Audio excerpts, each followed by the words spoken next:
अर्जुन के इस प्रश्न का उत्तर भगवान अपने श्रीमुख से देते हैं।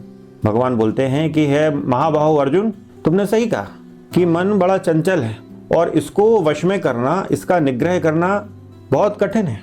मैं मानता हूँ कि ये बहुत कठिन है, लेकिन असंभव नहीं है, क्योंकि हे कौन्ते, अभ्यास से और वैराग्य के द्वारा इसका निग्रह किया जाना संभव है। भगवान स्वयं अपने श्रीमुख से कह रहे हैं, यदि बार बार अभ्यास किया जाए तो मन को काबू में लाना, मन को वश में किया जाना भी संभव है।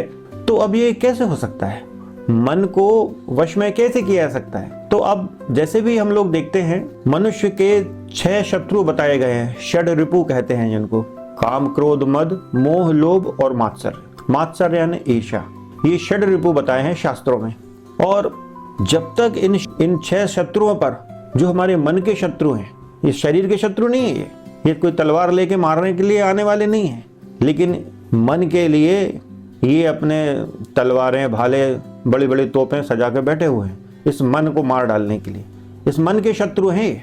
तो ये शत्रु जो हैं हमारे 6, इन पर जब तक विजय प्राप्त नहीं होगी तो कोई भी साधना, कोई भी तपस्या फलीभूत नहीं हो सकती। किसी भी प्रकार की यदि कोई साधना की जाए, कोई व्रत किया जाए, उपवास किया जाए, जब तक ये षड रिपु, ये 6 शत्रु, इन पर काबू ना किया जाएगा, सारे व्रत पूजा सब व्यर्थ है। कारण क्या है कि हम समाज में देखते हैं कि लोग उपवास रखते हैं।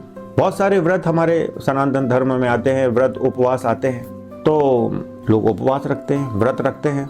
इस उपवास के माध्यम से लोग क्या करते हैं कि कोई भी धार्मिक अनुष्ठान का वो एक बहाना ले लेते हैं और व्रत रखते हैं। व्रत में क्या करते हैं? भोजन, अन्न ग्रहण नहीं करते, अन्न के स्थान पर वो फलाहार लेते हैं। अब इसमें लेकिन दिक्कत क्या होती है कि वे शारीरिक रूप से दिन भर भूखे रहते हैं, लेकिन उनके मन में जो विचार आ रहे हैं उन पे वो कोई ध्यान नहीं देते कि उनके मन में जो षड रिपु हमने आपको बताए, 6 शत्रु, इनके संबंध में यदि कोई विचार आता है तो वो इसके विषय में ना कुछ सोचते हैं, ना उनके परिहार का कोई उपाय करते हैं।